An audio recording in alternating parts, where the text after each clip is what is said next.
আসলে কি সমন্বয়কদের দুর্দিন শুরু হয়ে গেছে?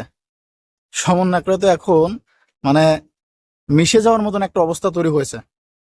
তিতুমির কলেজ, তারপরে যারা পঙ্গু হাসপাতালে আছে তাদেরকে আহত লীগ বলা হলো। তারপরে উত্তরবঙ্গের উপদেষ্টা নিয়ে একটা ঝামেলা। আর বিএনপির সঙ্গে সর্বশেষ যে ঝামেলাটা তৈরি হলো সেটা তো আর বলার অপেক্ষা রাখে না যে সমন্বয়করা এখন অনেকটাই পিছিয়ে যাচ্ছে তাদের সেই মেন ফোকাস থেকে। সমন্বয়করা আমলিগ সরকার পতনের পর যেভাবে উঠে এসেছিল বা যেভাবে ফোকাস করেছিল সেই ফোকাসটা এখন আর তাদের নেই, তারা ধরে রাখতে পারতেছে না। তাদের ভিতর এখন বিভাজন তৈরি হয়েছে, তাদের ভিতর অনেক ভাগ তৈরি হয়েছে। কারণ অনেকেই বলতেছে যে সবাই একসঙ্গে আন্দোলন করেছি, সবাই আহত হয়েছি, সবাই রাজপথে থেকেছি, কিন্তু কয়েকজন ব্যতীত কেউ তেমন সুফল পাচ্ছে না। কয়েকজন রাজার হালে আছে, কয়েকজন টাকা পয়সার মালিক হয়ে গেছে, কয়েকজন উপদেষ্টা হয়ে গেছে, আর আমরা কি হলো? আমরা যা ছিলাম তাই, বরঞ্চ আমাদের আরো ক্ষতি হয়েছে।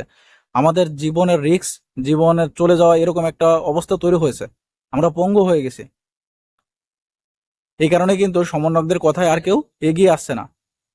আর এখন যে বক্তব্য দিচ্ছেন সমন্বয়করা যে আমরা ঐক্য চাই, জামাত বিএনপি সহ সব রাজনৈতিক দলের ঐক্য চাই, কারণ ফ্যাসিবাদ যে আমলিগ সরকার ছিল সেই আমলিগ সরকারকে আমরাই একসঙ্গে হয়ে উৎখাত করেছি।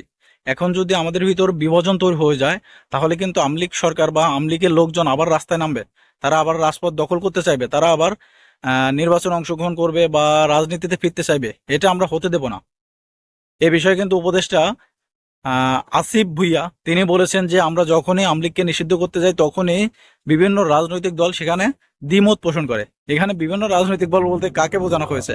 মেন বোঝানো হয়েছে বিএনপিকে। কারণ বিএনপির সঙ্গে তাদের মতের অমিল অনেক সময় দেখা যাচ্ছে।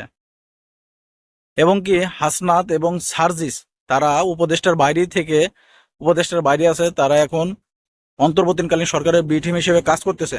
তারাও কিন্তু বিভিন্ন সময় এই বক্তব্যগুলো দিয়ে যাচ্ছেন। তারা বিভিন্ন সময় বিএনপিকেও কিন্তু পাল্টা হুমকি বলা চলে সেরকম বক্তব্য দিয়ে যাচ্ছেন।